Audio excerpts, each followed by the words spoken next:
Morning Year 5, I hope you're all okay. Welcome to Thursday's English lesson. Today we are going to be finishing off our English for this week and we're going to be doing our right. We're going to be doing our character description for our spirit animal. So hopefully you should have everything that you need that you've started to do this week. So you should have already had a go at some subordinate clauses. Hopefully you've got those sentences with you. You should also have your plan, which was your spirit animal that you annotated with the different similes and metaphors. So if you want to now just take a moment to go and find those things so you have them, you can do that now. Now, I am just going to share my screen so we can have a look at our slides for today. So we're going to be using figurative language by practicing new learning. Oh, it's not so we can plan, it's so we can write our own spirit animal character description. Okay, so that's what we're going to be doing today. We're going to be doing our first draft. So just going to rewind right back to the start of the week when we looked at our first waggle. Now, this is kind of what we're going to be following today. So we're going to do it sentence by sentence, just like we did with the dad waivers the week before Christmas. You're going to be doing one sentence at a time. So hopefully you should be able to just follow what I'm doing, pause the video, have a go at your own sentence, and then move on to the next one. We're going to be following this structure. So by the end, we will all have written something a bit like this. So I'm just going to read it to you one more time. So we can kind of start to hear and you can start to magpie some of those ideas as well if you haven't already. So from beneath the vivid green canopy of the mango tree, a magnificent creature appeared, his great hooves plodding gently along the grassy path. His mane and tail were tinged with fiery hues of orange and red, like flames from a fire pit. Although his coat was as dark as the night sky, it somehow glinted in the late summer sun. Like an old friend, the horse bowed its head and gently snorted, as if warmly greeting me. As I caught a glimpse of his kind golden eyes, I instinctively knew the horse had a heart of gold and the courage of a lion. Is it here to guide me in my time of need? Okay, so what we're going to be doing today is we're going to recreate our very own character description, similar to this one, so following kind of the same sentence patterns. We're going to do one sentence at a time. So you just need to have a piece of paper, and not a piece of paper, you can use in your wonder book ready with a pen or a pencil in your hand, ready to go, ready to have a go at writing our own character description.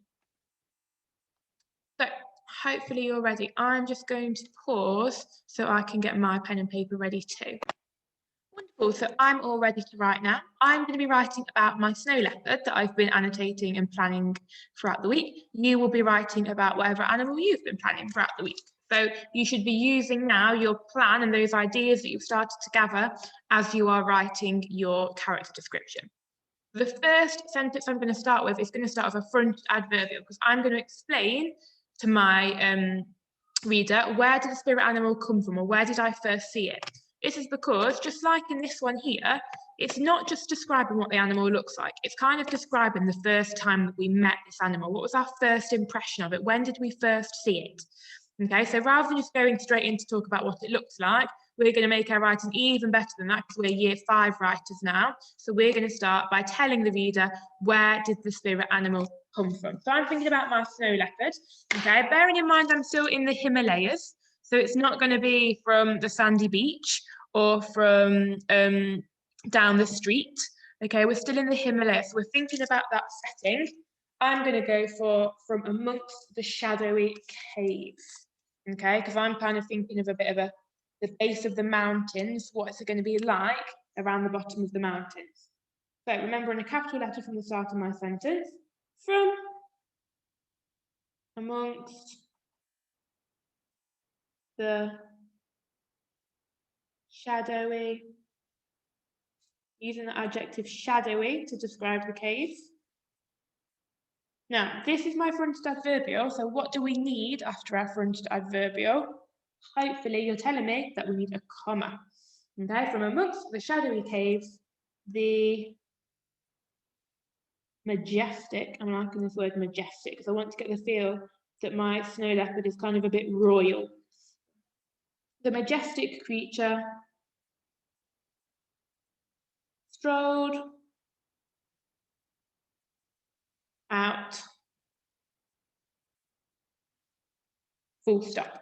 Okay, so I've got my first sentence, from amongst the shadowy caves, the majestic creature strolled out.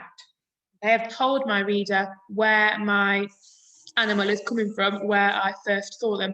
I've also kind of started to create a bit of a show me, don't tell me about my animal, because if I'm telling my reader that my animal strolled, I'm starting to allow the reader to create an image of my animal in their head. For example, if they said plodded, if I said my majestic creature plodded out, that might create a slightly different image in my head.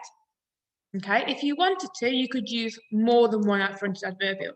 So for example, you could say, at the base of the Himalayas, from amongst the shadowing caves, the majestic creature strolled out. You could use more than one there to help you build that scene. So pause the video now, have a go at writing your first sentence and play when you're ready for your second one. Wonderful, hopefully you've had a go at that.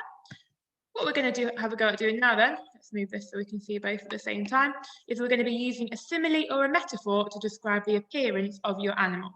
So this is where we're going to be going to our plan to have a look at what similes and metaphors we started to use to describe our animal. So I'm going to get straight into it.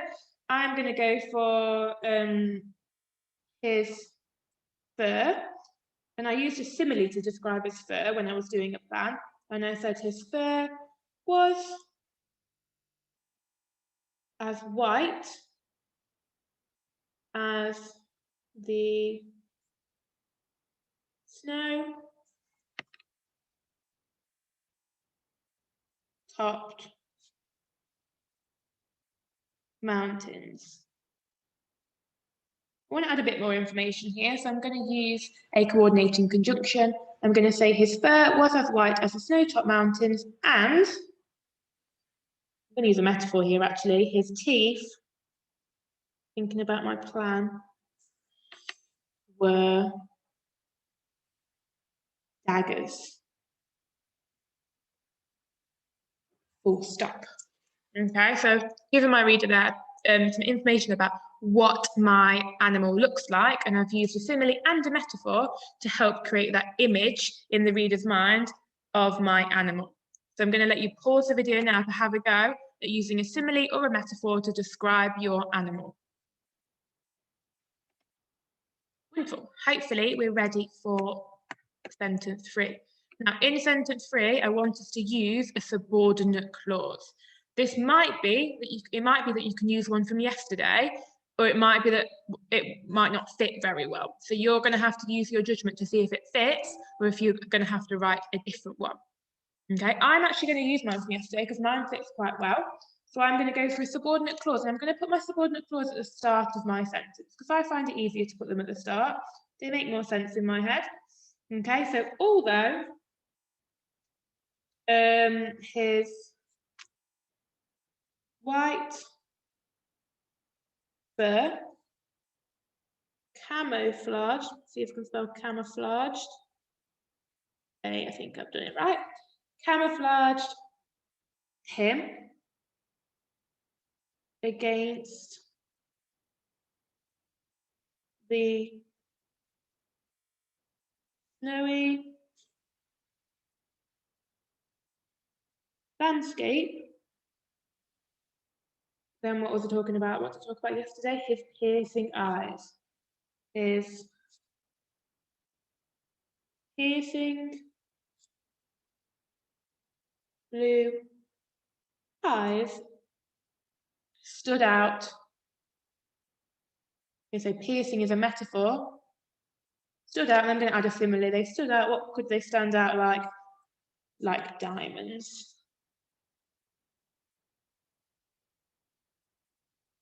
So I'm just going to read my sentence back. Although his white fur camouflaged him against the snowy landscape, his piercing blue eyes stood out like diamonds.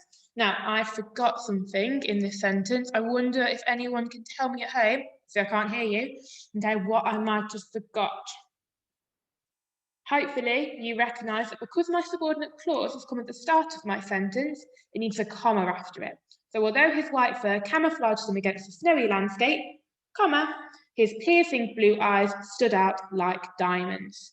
There is my third sentence. I want you to have a go now at writing a third sentence, all about what your animal looks like, but I want you to use a subordinate clause. It doesn't matter if it's at the start or at the end. I just want you to use one. and you can play the video when you're ready to go.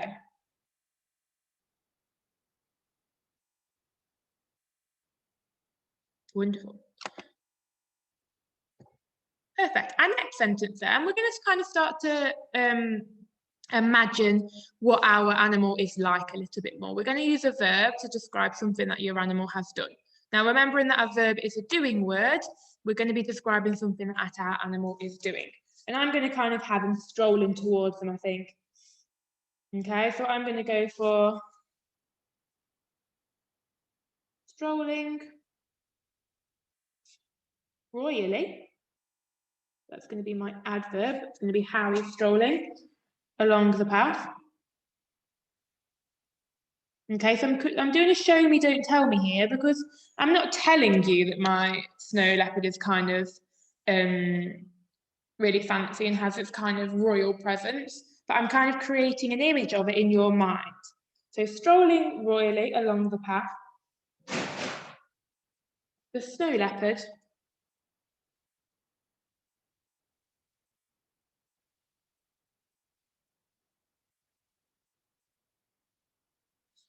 began to approach me. Full stop. Okay, you don't necessarily have to start here with a verb. I've started my sentence with a verb, strolling. Okay, you could start your sentence in a different way. So, for example, let me just go back to my horse example. Here we did, like an old friend, the horse bowed its head and gently snorted, as if warmly greeting me. I started here with an adverbial phrase, like an old friend, which is also a simile. Okay, so you could start your sentence slightly differently. It doesn't have to be the same as mine. It's up to you how you do it. Okay, pause the video now and have a go, and then play when you're ready. Wonderful. Right, we have got 2 more sentences then. So the next one, I want you to think about your first impressions when you met this animal. So imagining you are Asher, okay? What were your first impressions of the animal? This is what's going to make our character description a bit less year 2, 3, and 4 and a bit more year 5-y. Because rather than just describing the animal, we're also describing how the animal made us feel. That's going to really help the reader to be able to visualize and to get a sense of what that animal is like.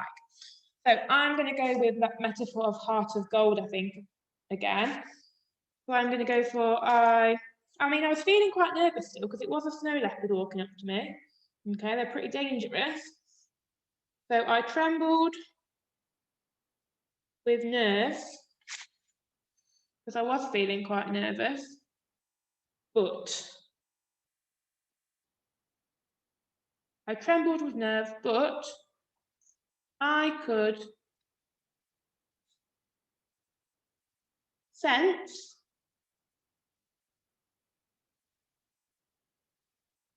that it had a heart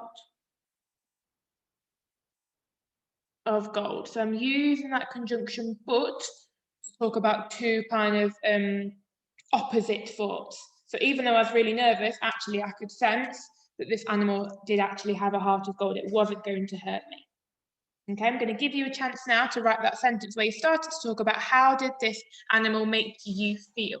Could you use a metaphor that relates to you more? You could, for example, say, my heart was racing. My heart was racing would be a metaphor because your heart wasn't really racing. Okay, that is something different to its literal meaning. Okay, and then expand on that a little bit. I want you to pause the video now and have a go at that one. Wonderful. And then we're going to do our final sentence, which is going to be a rhetorical question or exclamation. I'm going to go over a rhetorical question. I'm going to ask myself, this is kind of going to be my internal dialogue with myself. If I'm Asher, I'm thinking, what does this animal want with me? Okay, or I could be thinking, have you ever met a snow leopard that's so brave? Or have you ever been this close to a snow leopard before? I'm going to go for, is it here to guide me in my time of need. Because if we remember back, Asha, when she meets her spirit bird, she's in a time of need because she needs help finding the gold, okay, so she can save the house. This bird, my snow leopard in my story is going to be my spirit animal. So I'm asking myself, well, actually, is this spirit animal been sent to me? It's not just randomly rocked up and started to approach me. Okay, there might be a reason why my snow leopard is here. Okay, so that is my character description. So from amongst the shadowing caves, the majestic creature strolled out. His fur was as white as the snow-topped mountains, and his teeth were daggers. Although his white fur camouflaged him against the snowy landscape, his piercing blue eyes stood out like diamonds. Strolling royally along the path, the snow leopard began to approach me. I trembled with nerves, but I could sense that it had a heart of gold. Is it here to guide me in my time of need? Okay, so you're just going to pause the video now and have a go at your last sentence and then play when you're ready.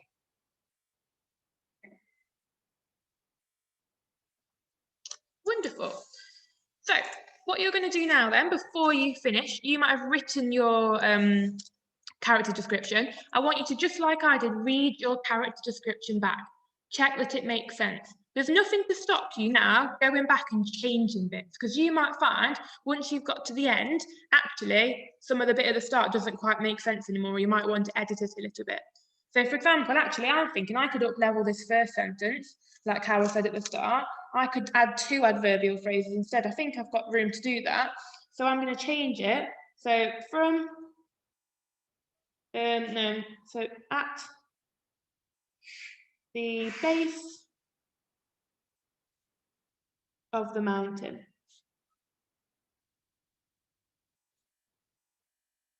Comma, change this to a lowercase f because I don't need that anymore. From amongst the shadowy caves, the majestic creature strolled out. I'm a bit more happy with, I'm a bit happier with that now.